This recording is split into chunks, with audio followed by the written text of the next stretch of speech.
Has Atlantis been rediscovered? How about the Garden of Eden?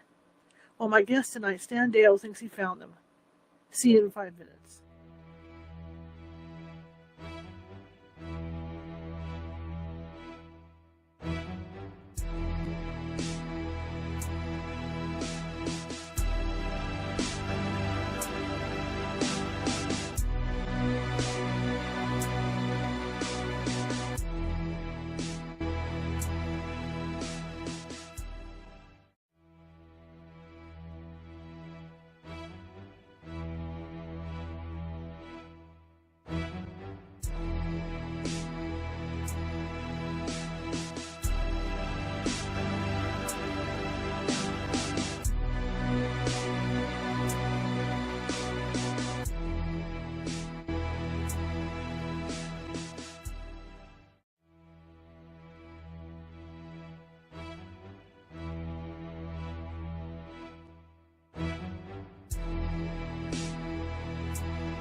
Grab your popcorn and snacks. Find a comfy spot, take a seat or lie down, and let me transport you to a place of fantasy, ghost stories, ancient legends, odd creatures, alien encounters, and other magical topics. You may even decide to join the conversation. From faraway lands to your own backyard, with a small dash of pixie dust. Turn out the lights and open your minds. The journey is about to begin. Good evening, everyone. How's everybody doing? I think I heard you all say okay, right? Evening in California, evening in Mountain Zone, and evening going into night in the East. Welcome to the show tonight. My name is Charlotte. I'm going to be your host for the next hour. I'm also the owner of the California Haunts Paranormal Investigation Team based out of Sacramento, California. We are 45 strong up and down the state, which means we have somebody in practically every county of the state that can help you if you think you have something paranormal going on in your world. And if we're not close, we can still get to you because we're within maybe 2 or 3 counties. Anyway, I want to welcome you all to the show. Hopefully our guest comes in last night. You know, our guest last night got the days confused, so he's going to be back towards the end of the month and to be on. But we got an interesting show for you guys tonight, and this gentleman has been on before. His name's Stan Deyo, at least we hope. His name is Stan Deyo, and he's been on the show before. And he's had some really interesting things because he has done study to see if he could find Atlantis and the Garden of Eden. And the last show he announced that he felt that he had found them. And so it was really interesting to talk with him about that and get the details. So hopefully we can do that tonight. Feel free, if you're in the chat room, feel free to ask questions. You can ask Stan questions and ask me questions, whatever, and we're a happy place here. That's why it says, come join the conversation up there. That's what we do. Come join. If you're watching from Facebook, please follow. If you're watching from Twitch, please follow. If you're watching on YouTube, there's a little ghost in the bottom right-hand corner with a magnifying glass and a Sherlock Holmes hat on. That's how you subscribe. So by subscribing, it's not like you're going to get huge. You'll end up being able to be notified when new videos do come out, whether they're this type of video or maybe I'm doing a review on something, some piece of paranormal equipment, or whether or anything, because we're going to start doing some paranormal travel videos too coming up here very soon, very soon. But anyway, I want to welcome you all, and wow, it's been a long weekend, and it's kind of slide into the weekend. I was working out in the yard today a little bit today before it got really hot. We topped off at 95 today, which is good for Sacramento this time of year. It's good. It's starting to creep up again because we had a few days there where the weather was nice, and now it's just starting little by little creeping up 2-3 degrees a day before we're finally going to be back around 105 on the weekend and start all over this. But you know what? Summer's almost over, so it's all good. It's all good. Anyhow, let's just give Stan a few more minutes to come in, and he did confirm earlier today. Okay. All right. Let me do this real quick.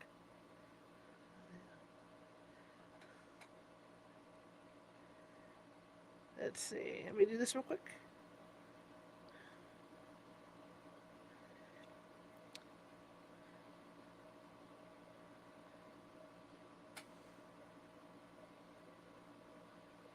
Okay. Okay, hang on one second. He is missing the link. Okay. All right, cool. He got the link, he's missing it. Okay, it's coming. My mistake. So let me get the link over to him. Just bear with me a minute. Let me get this link over to Stan. I think he misplaced the link I sent him. It's going to be one of those days, you can just tell. Oh, what am I doing? Okay, let's do it for that. Anyway, bear with me, and my email has been doing weird things this week, so people that are supposed to be on the show have not gotten the links to get into the room and all that. So let me get this over to him. It's the second time it's happened this week, so it's something with my email not operating properly. So let me get the link in. I thought he had it. Anyway, hang in there. Don't go anywhere. There we go. It's set. He should be coming in. There you go. All right. That's why I keep my email open purposely. So he's got the link. He'll be coming in.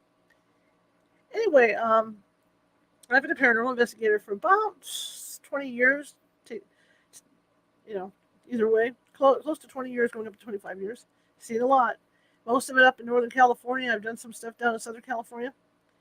But what's interesting about the team is that even though we have all these people up and down the state, we also have people in other states because there have been team members that have moved to other states. So this is how we've been able to expand, like Oregon and Washington and Nevada and even Hawaii. So, we have people. We have people everywhere. It's kind of fun. And it's kind of fun to talk, sit down and, go online and have meetings with them because, like, Hawaii is a totally different animals and what type of ghost you got over there. And it's fun to talk about the legends and stuff. And that's what we do. We sit there and chit chat about stuff. Or if somebody has an issue with a case, and they want to throw stuff at me to see what I think, I'll do that. Just like it goes this way with me too. If we get some evidence on a case that I want looked at, something that I think, oh my God, this looks really legit, and then I turn around and pull it, and then I send it to them to get their opinion on it.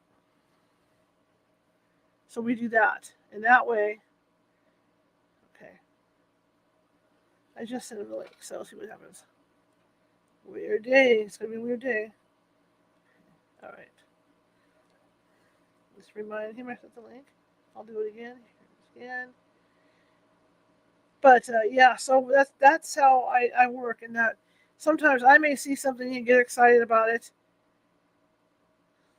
Okay. And I want to make sure that it oh, there he is. I just want to make sure that somebody else hears the same thing or something before I put it out there, because maybe if it's a photograph, maybe one of my guys can find can see how it could be debunked. You know what I mean? It's because that's how you want to provide good service for people. Anyway, Stan's in the room, Stan's in the house. So let's talk with Stan Deyo, and you can learn a little bit about him and what he does, and we can talk about Atlantis and talk about the Garden of Eden. It's going to be kind of cool tonight. All right, so here we go. Hello, sir. Hello. Hello. How are you? Oh, older, no wiser. Reading. It's good to see you again. Well, it is good to see you too. It's been a while. What, nearly a month? So, yeah. Has. The last time you were on, it was so fascinating. Well, we had a lot to talk about, and I suppose we can increase on what we discussed last time. Absolutely. Have you gone out and done more research on Atlantis and the Garden of Eden?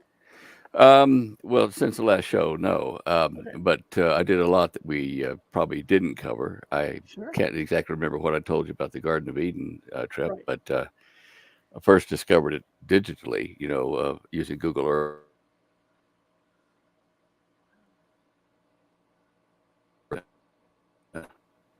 Hold on just a second here. Norton is trying to block me here for some reason. Okay, but yeah. 2018, I think it was in May, I think it was 18, that we actually went to the Garden of Eden after I approved it, and did the lecture and stuff that's up on the YouTube. And by the way, YouTube has now hit me twice saying they're going to cut me off because of something or other I said that wasn't kosher back in January of this year.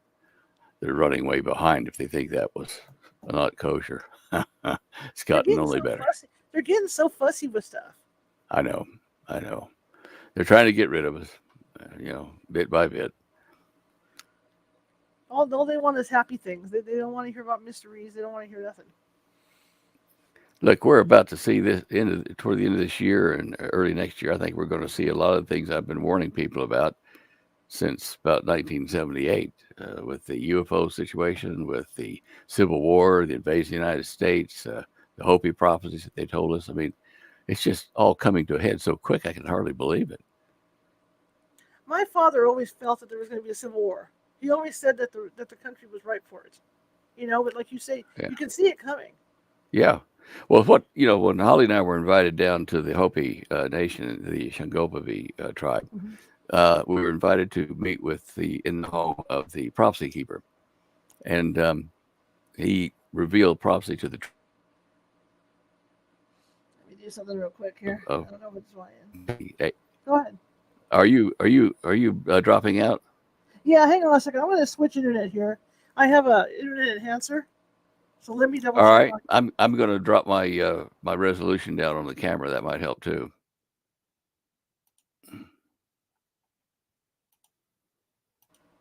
Hang on, guys. Okay, we should be back. Okay. All All right. right. Are you there? Yeah, I have an internet enhancer here too because everybody in my neighborhood's on Xfinity. So when there's big news, okay, All right. Where were we now? the Hopis. Yeah, the Hopi. Well, they revealed a number of things in prophecy, and one of the things that I've talked about many times since then is that he said that the United States would soon have a civil war that had multifaceted. It would be political, religious, extremists, all that kind of stuff, and that it would also be invaded by Russia, China, and one Middle Eastern nation. I didn't say Iran, but Iran is the one that's now surfacing as an ally to Russia coming after us. They were going to bomb and kill a lot of our cities.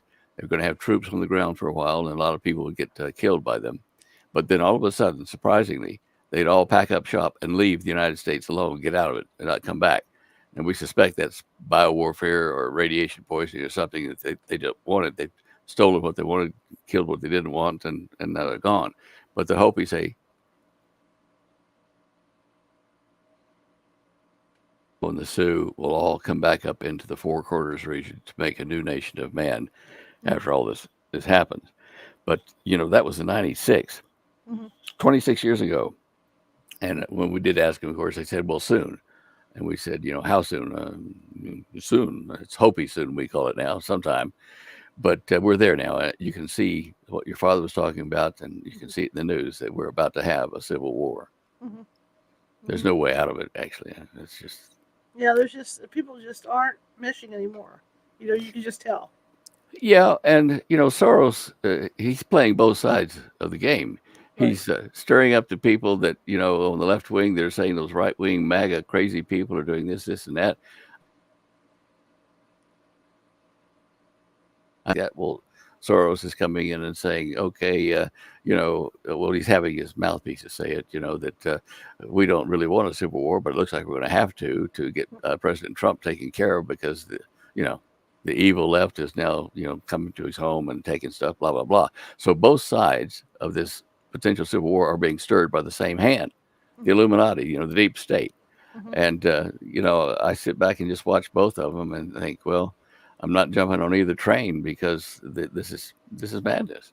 Yeah, it is madness. It is madness. Let me ask you, and we can get some history here for the people that have never heard you speak before. When you talk about looking for Atlantis in the Garden of Eden, how did you go about doing that? Good question. The Eden was the first one. Atlantis came later, but Eden, I never thought to look at Eden and find it or discover it. I figured it was a lost cause, like anybody else really has a brain. That's too hard, too long ago.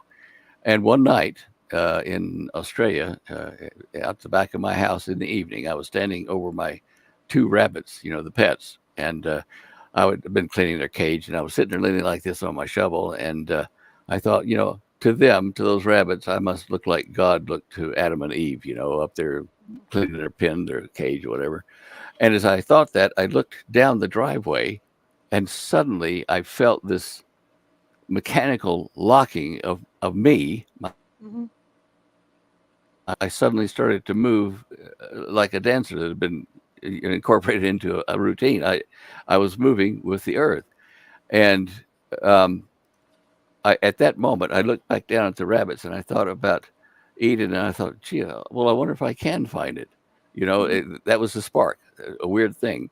And then I started looking, the biblical references, getting maps, going to Google Earth and tracing over millions of miles by hand, in the Google Earth thing, tracing every clue that was in the Bible and other places about Eden.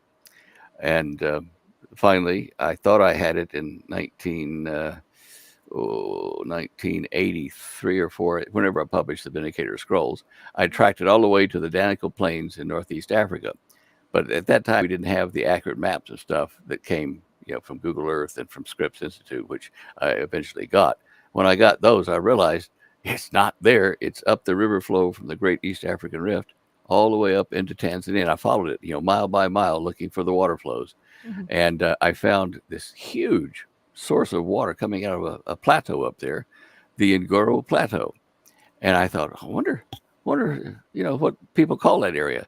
And I clicked on it on the internet and looked, and they said they call this Africa's Garden of Eden. And I thought, holy cow, let's go see if there's other proof there. And then I started to unlock all kinds of things about the thing, and then I had to eventually go over to make a film about it and talk to the tribes in the area, and the tribes told been there a couple thousand, well, actually 3,500 years, I think, in some case, with the Datoga tribe. But yeah, the evidence is there, and it is so complete, such a complete fulfillment of what the descriptions in the Bible said, that when I was there with the people that financed the expedition and with the rangers they sent, the armed rangers to protect us down there, we were in the middle of 100 square miles inside this crater, Ngoro crater, which was the Garden of Eden, is a Garden of Eden.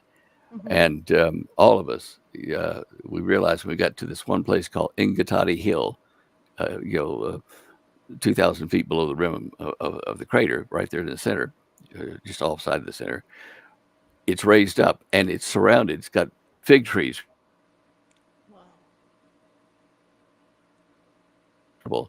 And we drove up on the hill. We were given permission to get there.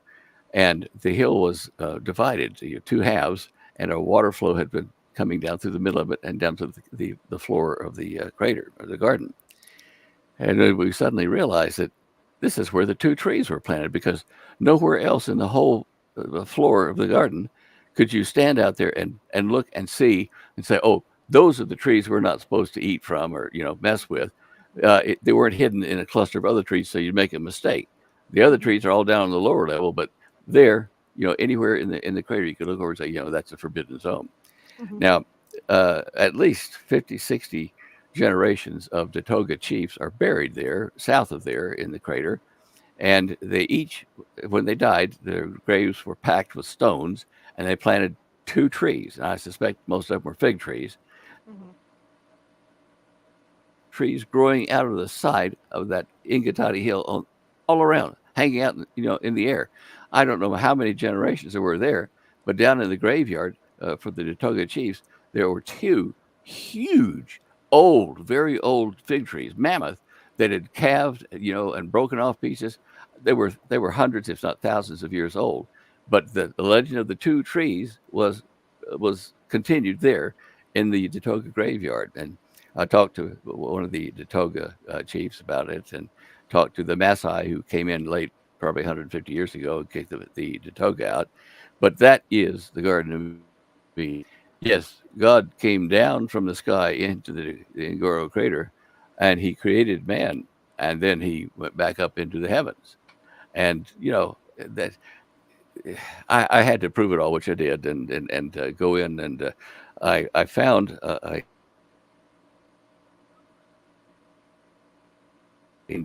finding that, I found 4 great rivers that came from it. I mean, they gouged out huge valleys down the side of the Ngoro crater from 10,000 feet down.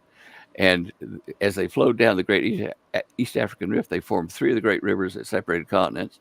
And then one went down the hill on the side and formed around Madagascar.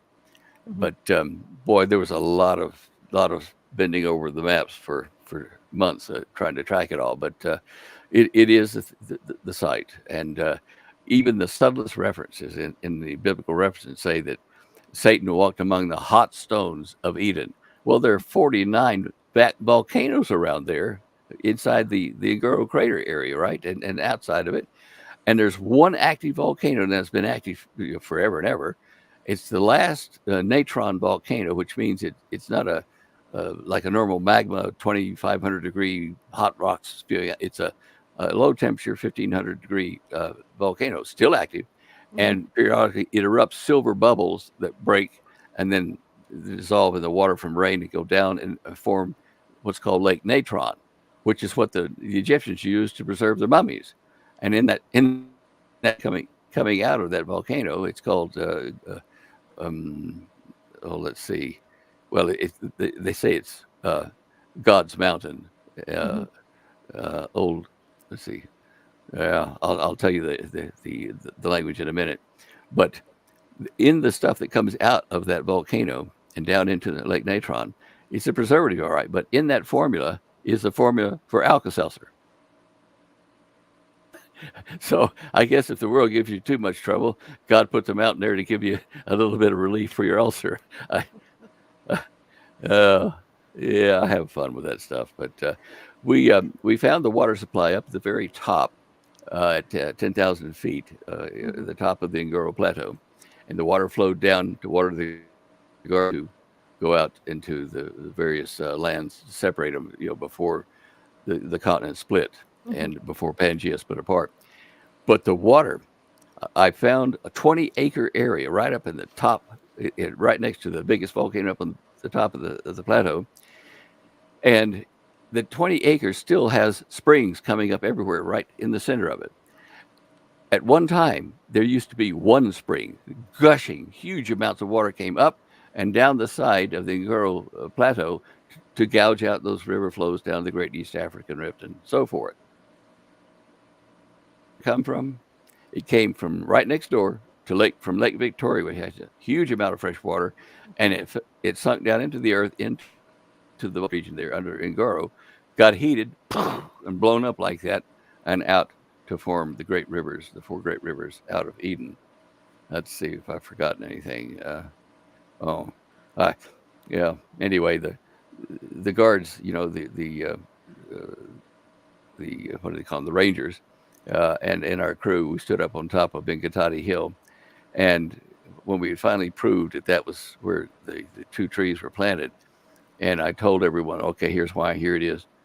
It got real quiet, and we were the only people within 100 square miles. We had the whole garden to ourselves, no tourists, nothing, right? Beautifully arranged, and we just stood there and looked down the hill, and we could see a pair of elephants on some yellow daisies. It was quiet, and we took in just the moment to realize we were standing where Adam and Eve stood, where all this started, the legends and everything. And so I remarked about that to one of the rangers, and he said, look over here on the other side of where we're standing. He said, there's a little fenced off area. Our scientists have found that the soil from Ingatati Hill, where the trees were, the soil is so fertile that they're studying how to make soil like that elsewhere to grow crops, because up here everything grows big and plentiful. So anyway, that's the legend. Wow. So once you discovered this, you obviously showed people this stuff. What kind of reaction have you gotten from it? Well, people who are thinkers and who read the Bible and study details, very supportive of it. The general population, they kind of think, well, okay, it might be, but have you seen how many other books have been published on where the Garden of Eden is? And I said, well, yeah. And if you look at all these others that you can, the leaders of them, you can pick them out.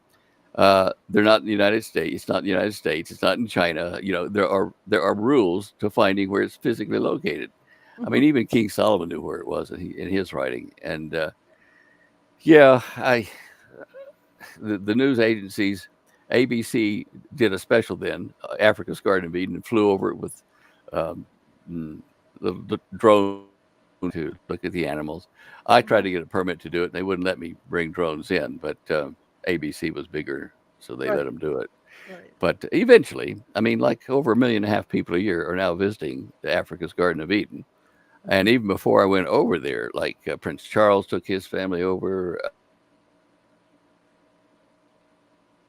There were just a lot of notable notes go over there, and there's a beautiful lodge right on the edge of the Ngoro crater, which of course is the Garden of Eden, and you can get up in the morning in that lodge and look down into the floor of the Garden of Eden for breakfast, and that kind of stuff. Normally, that cost $1,000 a person a night. We got in there to stay because of the publicity we're going to give them, and it was off season. We got in there for an affordable price, but that the notable notes go there and spend big bucks to go there.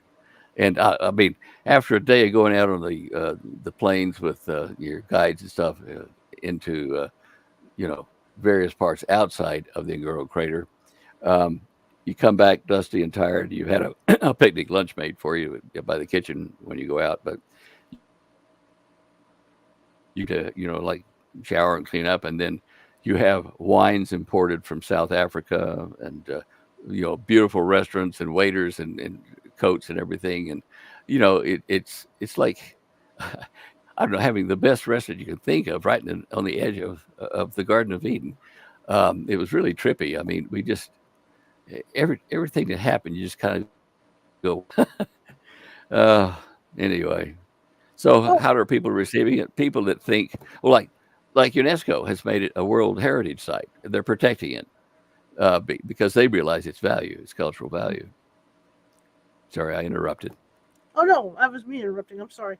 My question on this, then, to clarify for people, when we think of the Garden of Eden, we think of it kind of like a mirage in a way, where somebody's in a desert, you're walking, and then all of a sudden you come across this wonderful garden area, with trees and everything. What is it like outside of the garden itself? Well, even in the garden today, there are the water still flows down there.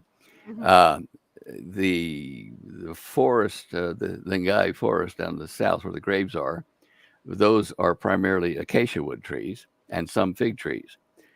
Fig trees line the river that comes down from the north part of the crater down into the center.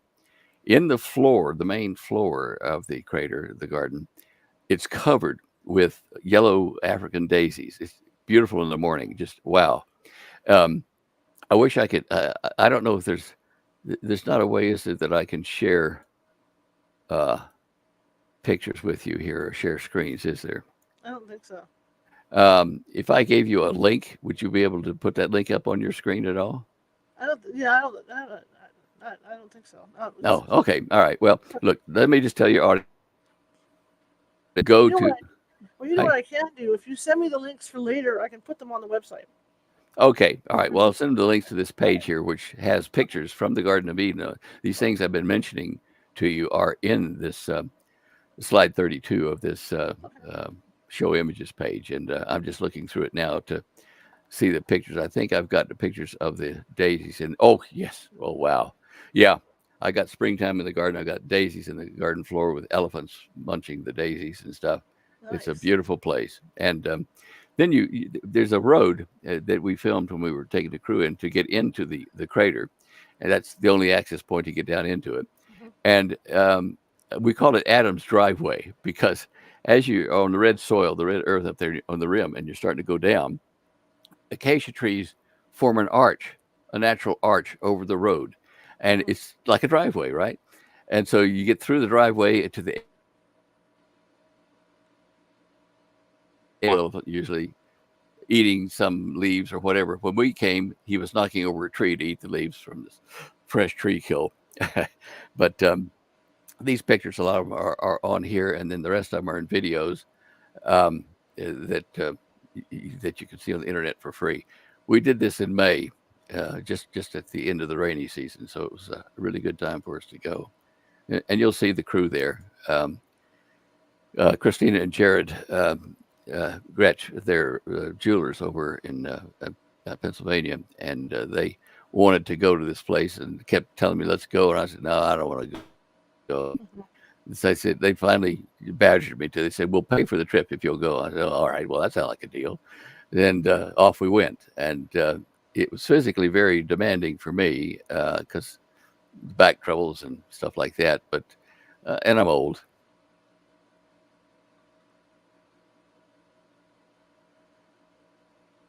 At the water source up there was a 400-foot slide, descent into that, with a bunch of ruts that the animals had made walking to and from the water supply there. Mm-hmm. And I found that very difficult because you lose your footing in those ruts that were hidden under the grass. And fortunately, there was a ranger there, a young fellow that helped me up and down that whenever I was about to fall over. So I appreciate that. But it was a beautiful, and I'll certainly never forget it. And I wanted to preserve its location and this data, this proof in that video and stuff for people to know in the future, if there is a future here. That's a big if. Well, now here's my other question. I mean, we talked about the common guy wrapping their head around this Garden of Eden thing. But what about the scientific community? Did you do any presentations to them or anything, or have you done any feedback? I haven't done any presentations to them. I got such a zero response from all the major networks and people that, as I said to you, I found out that about as many on the location of Atlantis. And so how do you tell them, look, I'm the real deal. I found the real deal, you Right. see, trust me. And so they're not even really interested in researching it. Mhm. But the science I've got on the video, I tell about how the Earth was smaller in diameter and gravity was greater by about 60% during the time before the flood. And and the continents were all together. And as I say, I track every clue that's in the biblical writings and some in the Catholic Church's doctrines and stuff. I was able to find this and prove this location. But eventually, I suppose they will find it. It is being preserved, so I know that it's still going to be there as long as, well, until the nuclear war, whatever happens over in that part of the world. China's right in the middle of Africa at the moment and owning everything, and with guns pretty much nightly over there near the crater. But hopefully it will survive.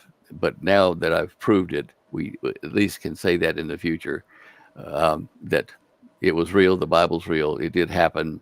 Maybe not as the way that some of the interpretations or translations say, but it is there, and it did happen. So that's the value of it to me. I just it's a wondrous thing to behold. Hmm. When you talk about like in the Bible, the forbidden fruit that they weren't supposed to eat, are there any apple trees out there? No, and we're not certain that the forbidden fruit was an apple anyway. Okay. At this time, I'm not even sure whether it could have been like a special fig or something, but Mhm. because the fig trees they're just all over, down the riverbank and down the graveyard and growing out of the side of Inkatati Hill. Fig trees growing out sideways. So maybe that has something to do with it. I don't know, but definitely there's fig leaves for Mhm. uh, Eve to make clothing Mhm. spot. Um, I'm just trying to think if I saw any fruit trees down the Guy. Well, let's see, acacia and fig. I don't think there's much there as far as fruit now. The Obviously it wasn't being used as the Garden of Eden after it was closed down. So Mhm. yeah, in discovering that, I had to do a lot of other work on the geology of the Earth, Mhm.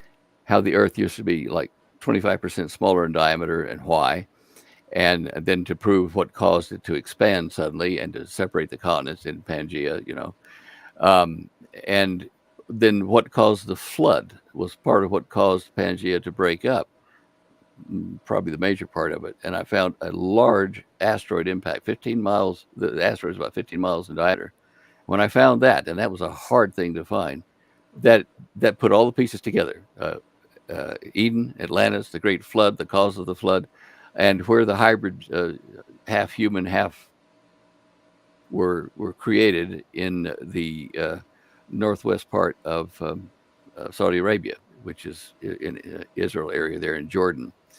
Um, I, I guess I know all this. I've got it in my head. I got a complete map of events, times, places, causes of that entire history of us from the Garden of Eden till now, but Mhm. especially till Atlantis. And Atlantis is only one of 12 settlements that the beings from the parallel universe, or whatever you want to call it, they Mhm. descended to Earth in the ancient legends, and they took their technology and culture and built communities where they were. Well, Poseidon built the one for Saudi Arabia, and that's the one we know about as Atlantis. But there was one in South America, there's one in China. Mhm. They were all over the planet, and this is just the most famous one. But as each day passes, archaeologists are finding Mhm. new artifacts that tell us that there was an advanced civilization there. The Bedouins, the old Bedouins, when you talk to them, they say, "Oh, they're the old men of olden times," Mhm. and their technology was more advanced than goat herders and that kind of stuff. I mean, it was, as they discover these things more and more, they're starting to prove what I said about that big Atlantis. They're finding, more graves, more. Well, in fact, there's a base in Saudi Arabia, down across 120 miles across from the tip of the Jabal Tawak, and I've put that on my website on that on my show images page. There's a link to that, guys. If you go to uh, the middle of the page, it says "View the Middle Eastern Mysteries in Saudi Arabia and Other Countries." In there, I've put photos or images from Google Earth and other sources showing this, like an alien base almost, I guess it is, that they use and that humans use as well. I find the exact location, but it is there in Saudi Arabia, in So, ancient Atlantis. so do you think that aliens helped us in the ancient times? Like, there's theories about the pyramids and all this. Do you think we had help? Oh yeah. In fact, if you're a subscriber to Fox Nation, they are discussing the alien presence in humanity all the way back to prehistoric times almost. To men seeing things in the sky and writing it on their cave wall. I think they've been here. They've interacted with us. The interaction has been good in some cases and bad in others. I think this battle between good and evil is based upon two groups of these that probably started messing with our gene pool, and that wasn't the done thing by whoever was in control of the whole picture, God. Um, I look. Uh, a Roman emperor saw a cross in the sky. I mean, there. What was the other guy? He saw something in the sky, and it determined whether to go to war or not. But anyway, uh, um, Middle Ages, where they have religious paintings and they'll have a little saucer or something up in the sky. It's kind of their trademark. Why? You, they've been here. It's just that now we have the technology in the hands of the common person all over the planet to photograph, record, draw, and share pictures of them now. The pyramids, Machu Picchu, and the stonework there. The stonework there is magnificent because the stones look like they were made of modeling clay and then put it together in place and then fired, and they fit just so perfectly you can't get a piece of paper to go between them, and they look like they've been poured. It kind of sagged a bit from the heat or while they were setting. That technology, I think, is probably going to be determined to be a sonic ultrasound of some sort, where they, take the stones, vibrate the molecules, and then they put them into place, and they fit perfectly because they vibrate together. Mm-hmm. That's great. Then there's another one there in where's that? The names of all these places now, but mystery, which was definitely strange technology humans didn't have it. That was over in Göbekli Tepe in Turkey, and they're still uncovering those ruins, which are circles with these pie-shaped, T and pie-shaped stone edifices, might weigh 20,000 pounds each, with images of various types of animals carved in the side of them. It's almost like Noah's Ark type record of what they put through the flood or something. Look, there's just a lot of things that we don't have perfect records of, and what we do have may have been through several hands on the way to us and slightly embellished or understated or whatever. But it tells us that big things happen with advanced technology and the human seed, a long time ago, and big things are about to happen again. Now, with Atlantis now, Plato had described where it was. Yeah, he So did. the Atlantis you found, was it anywhere near or like what Plato described? Absolutely. It's some of the Greek myself to be sure I understood what he was saying. And there are a couple of places where the translators, Jout's translation, took a punt on how to interpret this word, because it could be taken two or three ways depending on how you had it in context. Anyway, things that I saw in Plato's writing, like he said, Atlantis is greater in extent than Asia Minor, and what was it? Lebanon? No, not Lebanon. What's next to Egypt? The pond there. Anyway, Libya, and Yeah.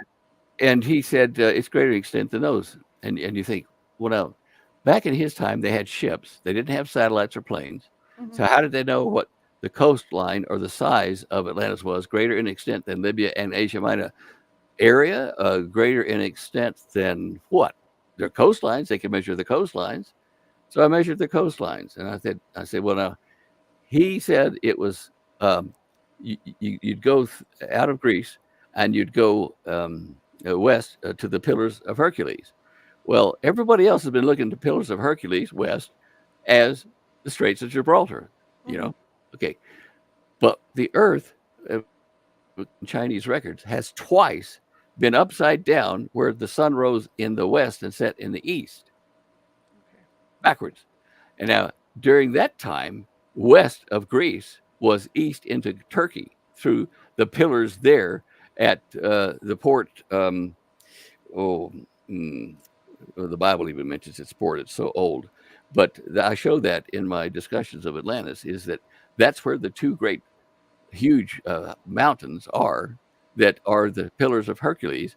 And that's why the Greeks built at least 10, maybe more cities, religious cities, along the Levant, along Israel and the Jordan, Mm-hmm. and into parts of Syria. They built it there.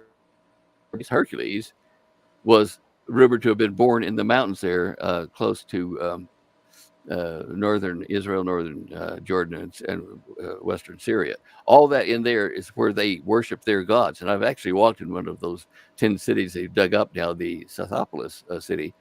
And you can see they even had mosaics and stuff depicting their gods and goddesses.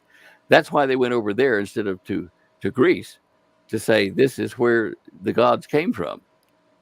And that was Atlantis, and that was the crossbreeding. Even the Bible mentions the giants, Goliath and Rephaim and Og, the king of Bashan and northern Jordan and stuff like that. The giants were there, and the hybrids, these unclean things were there. And that's why when Israel took over the land, when they crossed the Jordan under Joshua, and they were instructed by God, go and kill the tribes that have giants, and also all the animals, everything, kill all of the domestic things, living things, to get rid of their DNA because it's impure. And that's why they were instructed to do it. For a long time, I couldn't understand why God said, go kill this village and that village. They haven't done anything. But that was why. It was to clean up the mess the flood didn't get. Mm-hmm. Mm-hmm. And of course, that'll get into an argument with a lot of people that say that the whole earth was under the flood. But the whole earth was affected by it. But there were surviving places in it. Well, now that you brought that up about the DNA, I mean, I interviewed somebody the other night that was talking about how we all have alien DNA in us because this was going on so far back. Do you think that they were able to extract that DNA with, like you said, with like the floods and this other stuff that had gone on? Or do you think we might still be hearing it?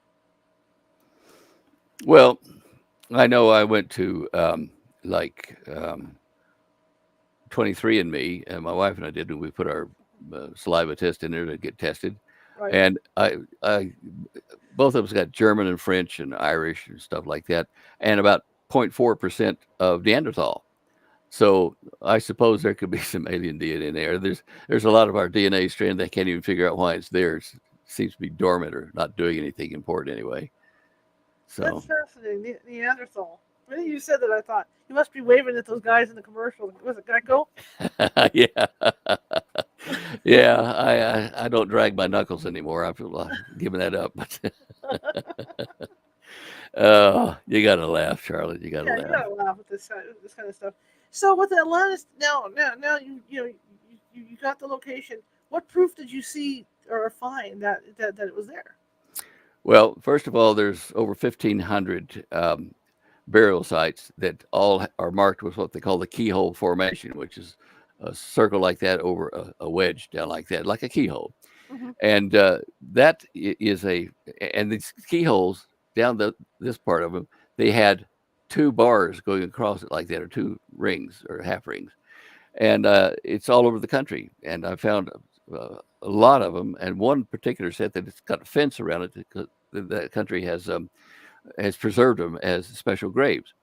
Mm-hmm. When you read Plato's account of Atlantis, the capital city of Atlantis was on an island that is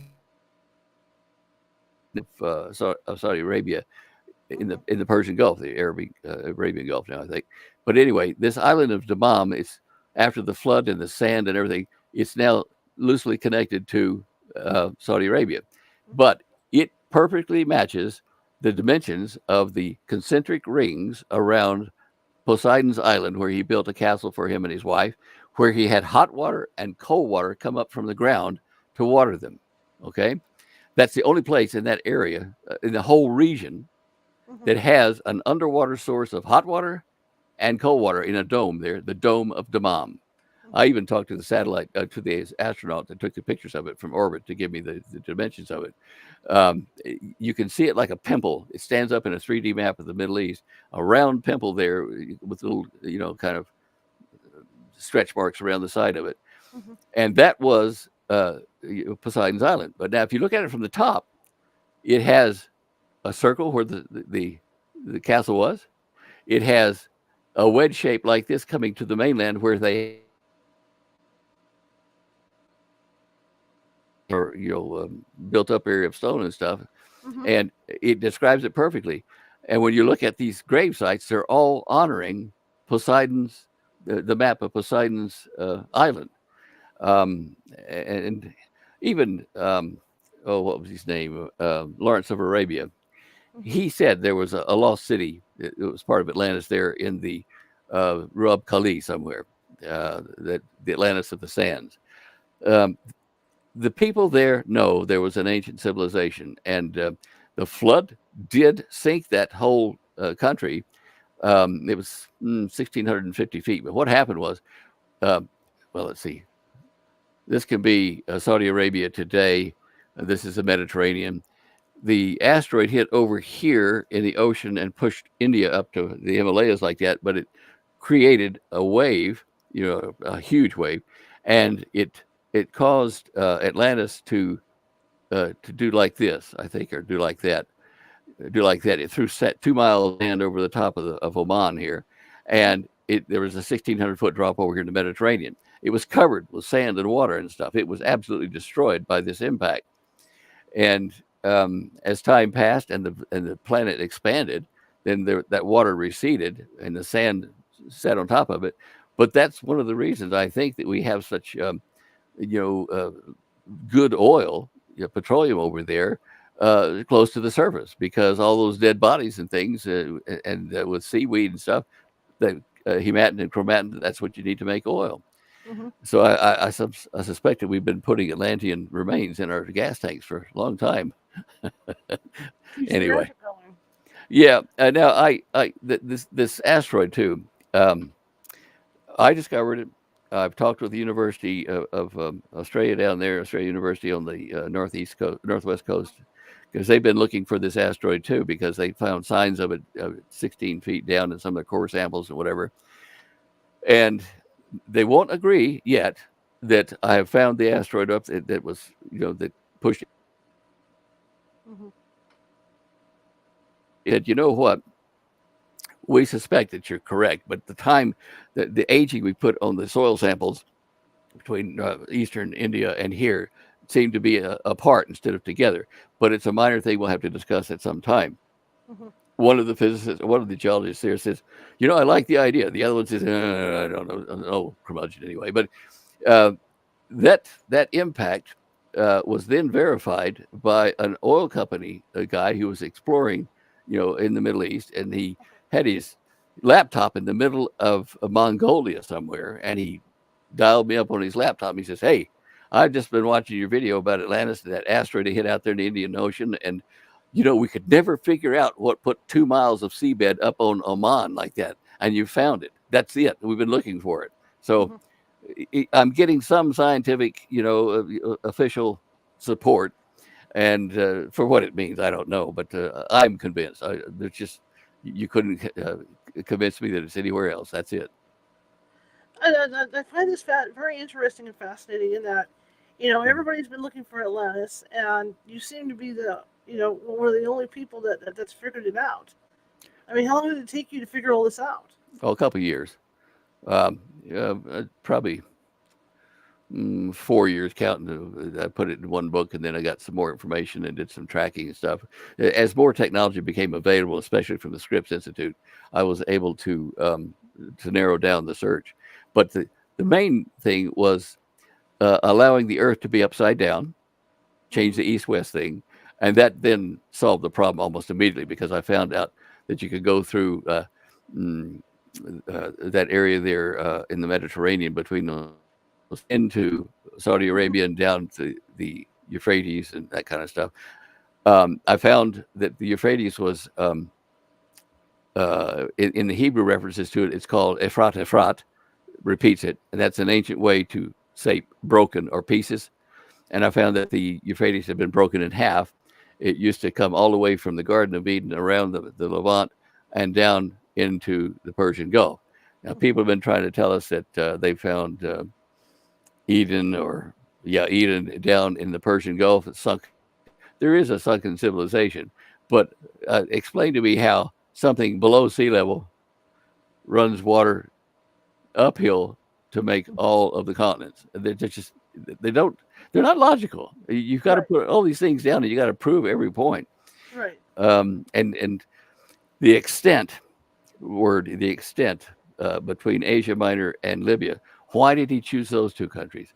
What's in between them? Well, in between them was the coastline of the Levant, which is part of Saudi Arabia. So then I measured the coastline of Saudi Arabia and the coastline of Libya, the coastline of Asia Minor. Well, my goodness, they're almost the same. But the Saudis is slightly greater. That's Atlantis. Greater than, in extent, than such and such and such and such. So when I corrected that, when I turned the planet upside down, because I'm reasonably certain when that asteroid hit, it reset things again, making east, west, west, east, that kind of stuff. It's happened twice in recorded history, so it's not me imagining it. And then I found that the crust of the Earth is solid, as people thought. It's a thin film, relatively speaking, and they found a soft stone between the crust and the mantle. And that soft stone layer acts like a ball bearing. And so when something hit the crust of the Earth, that's not a huge mass to move like the Earth. It's just the crust. So the crust flips around and not the planet. And that removed a lot of arguments about, it couldn't possibly that asteroid flip us upside down, and there's no reason. It's the crust that got moved. And I try to think out of the box. Everybody else has done it this way, and they haven't come up with a satisfactory answer. Then let's start rearranging factors that you can, and that's how you arrive at it. Well, the crust theory sounds good. I mean, when you think about even earthquakes and how the ground opens up, and that's mostly at the surface where the ground will open up, then it seals back up. Or if you think about volcanoes, look at Hawaii. They're forever adding real estate over there because of all the lava coming off those volcanoes. Well, the crust of the Earth is basically the same stuff. It's just been the ground moving around like that, that magma. So what you're saying makes sense. The major continents sit on a foot underneath them.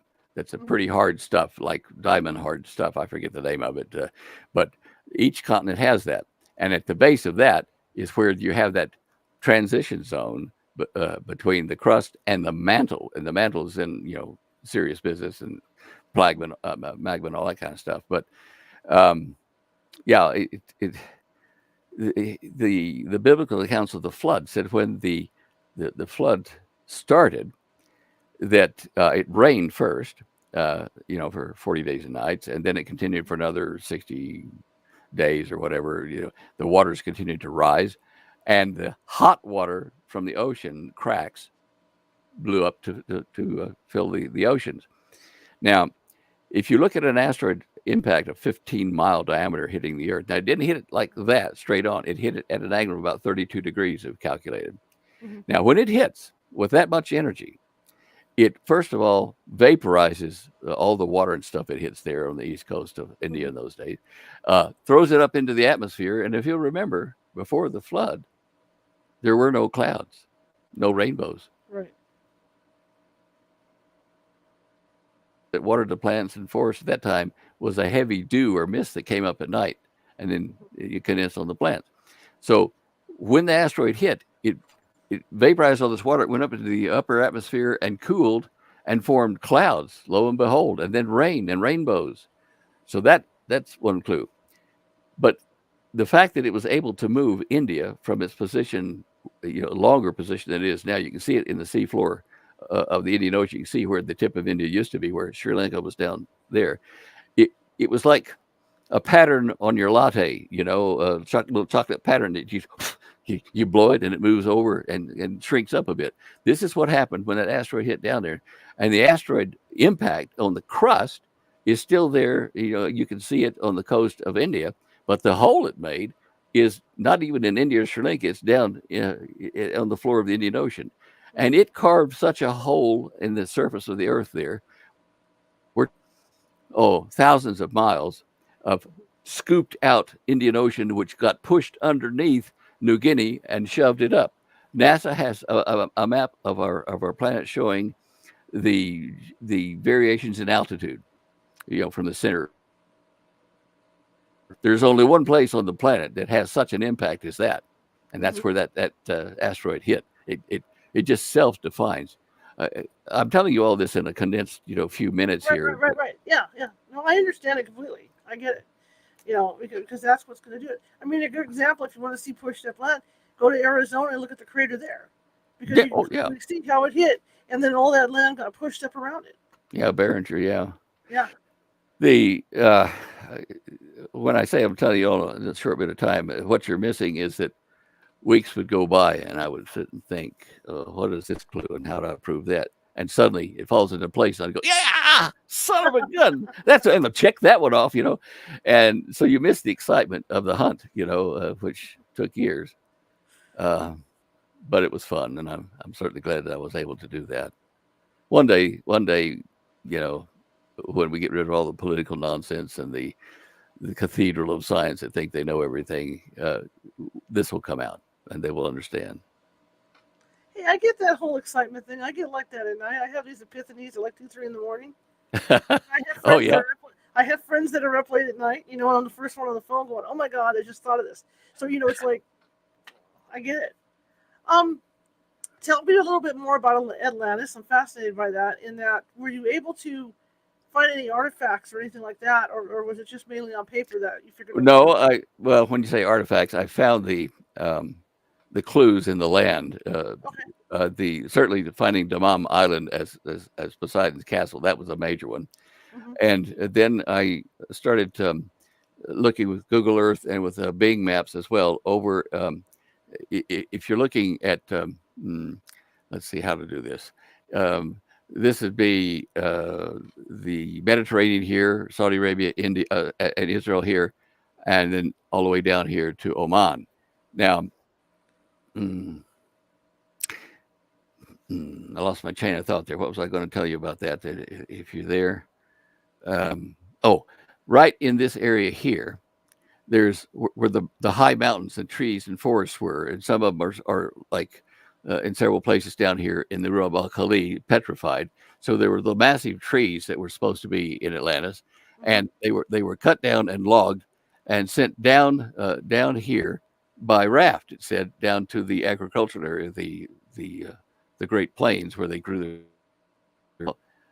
What they did was they cut grooves so far apart and so many feet across, like 100 feet, and then separated. And they cut all these grooves all the way down to the Fertile Crescent. Well, if you look at the sand, and Google Earth and get down there in that area, you'll see the grooves. They're grooves. And they run all the way down to that fertile area, just like they said. Let's see, what else do we find? This one, I don't know how to explain. Here's the Mediterranean and here's Oman. Well, right here in this part, which it's still in Saudi Arabia, but it's close to Bahrain, but it's in Saudi Arabia. Underneath, if you take Google Earth and you look at it, you won't see it. But if you dive down below where Google Earth looks like it's showing you everything, you can go down and there's a sub layer of photos. Believe it or not, you just dive down deep, and those photos then showed me a strange thing, which I've got on my Middle Eastern mysteries in Saudi Arabia page. Uh, it's it's a thing that on the surface looks like, well, that looks like a volcano that fizzled out, Mhm. and it's of rock like that, and then they slope down, and then if you look at it in 3D and spin it around, you think, well, that's an odd volcano. It's shaped like a triangle, sloped up to that. So then I traced it with the Google Earth routine that lets you put contours on it, Mhm. and it formed contours of a triangular looking craft, I guess, a big ship like in Star Wars. And then right in the middle of it, where the power source would have been, it was where it had a fizzle volcano with these rings of stone, concentric rings up at the top of it. And I thought, what the heck is this? Nowhere. And it rises up. You don't have a triangular volcano. I think that's a ship that's been covered up. It was big. So, as I say, there are a number of these little things you think, wow, that's interesting. We're going to find more. I've been in touch with an American woman that's over there who's an archaeologist and still has the favor of the prince and everything. So she's been digging around to find more recent discoveries for us. And I'm pretty sure that when the MBS, the Salman family, when they allow archaeologists to get in there and actually do some speed to their advantage, because it'll prove that it's really Atlantis and not just the Atlantis of the sands that they built over there on the edge of the Persian Gulf. They'll realize they're the real deal. So when they prove this, then you will see more stuff come out. I know that they found advanced technology over on the east coast near the Persian Gulf about 60 years ago. Archaeologists were there digging, and the sheikh of that particular area was happy to let them dig down 80 feet or so, to see what the culture was like, 100 to 1,000, 2,000, whatever. And down at about 80 feet, they hit advanced technology, like electric Baghdad type batteries type stuff. And the deeper they got, the more advanced the technology became. The sheikh came over to them all and said, well, thank you very much for what you've done. Pack up, go home, don't come back. And so he kept it secret. So 80 feet's a lot of mud and stuff to bury things. It's probably more like 100, but we can see the marks of where Atlantis tilted like this, or Saudi Arabia tilted over here in the Mediterranean. You can see the watermarks on the mountain ranges where it's about 1,650 feet. And then things got normalized as the planet expanded and the water drained off. But probably talk for hours, just get my note. Well, Tell you what, I I started a book, but I know I was watching a show a few months ago, and they talked about that, where the floodplains came in, and you could tell because, like you said, the watermarks, and there were also fish encrusted by these watermarks, so they could tell where these floodplains were. Yeah, and look at the Sphinx. Now the Sphinx is probably as old as Atlantis, if not older. It was rounded off by water flows, not by air. They've shown that it was water erosions, not air. So it was underwater. In fact, the Pharaoh Khufu that found it was laying on the sand in front of it one night and had a dream that excavate. There's more to it, and so he dug it all out. And until that time, it had been covered up to the neck in sand, which was, I guess, from the impact of the flood. And by the way, the flood wasn't just a gentle rising of the water, from the rain, because the rain stopped. Another 60 days, it kept on coming up. What caused that? When that asteroid hit, it started a series of tsunamis that wrapped around the entire planet. Boom, boom, and it swirled, animals and livestock and people all into watery graves.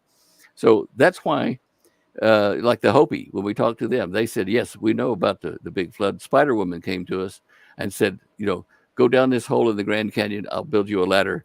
And she built a ladder out of webbing, and the Hopi descended into the depths of the Grand Canyon while the flood came over the top of them. She sealed them in, and for a year they stayed under there. And then she came when it was time and opened up the hole and said, you can come up now. Now that's their way of the Noah's Ark story, but they're over there, not in the Middle East. Right.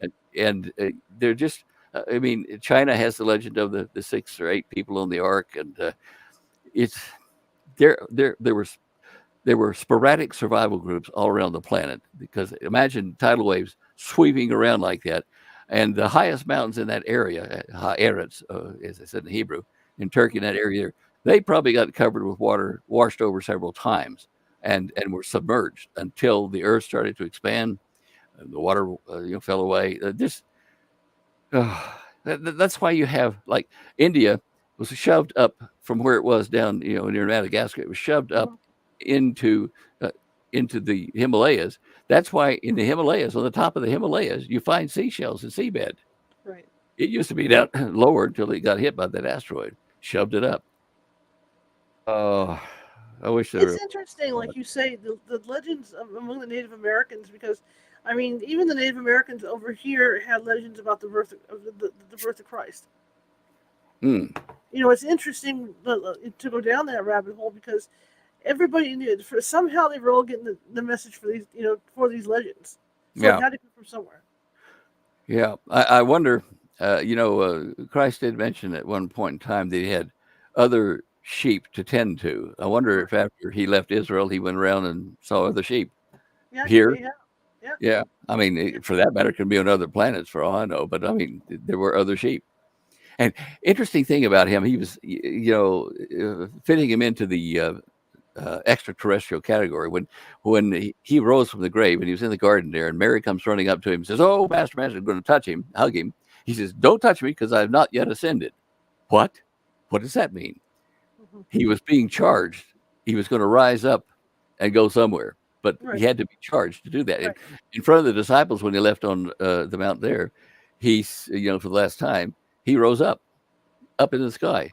And we look at this and know that the parallel universes, a universe to ours, would have a different energy density, higher energy density per molecule than you would down here. It's kind of a physics thing. But the Assyrians, when they built their ziggurats, they were building these ziggurats with levels to them, at least 2 levels, and then to the top level. And I managed to get a floor plan of a ziggurat there off of the Marduk stela that the Germans had during World War II. And when you look at it from the top, they were building a room that had an activity device right in the middle of it, which I think was a portal for the parallel universe guys to actually port in. Right now, when they did, the gods, when they came into that spot, they had to sit there for a while and eat and drink, wine and food and stuff that the locals left for them. And then they'd do that for a couple of hours. Then they'd come down to the next level and do the same thing again. And they were letting their charge dissipate so that when they got to the bottom, they could be touched and not killed. Makes sense. And then the Ark of the Covenant. Why is it that this wonderful thing, if you touch it, you get killed? It's a high charge. Microwave and electronics, electric, it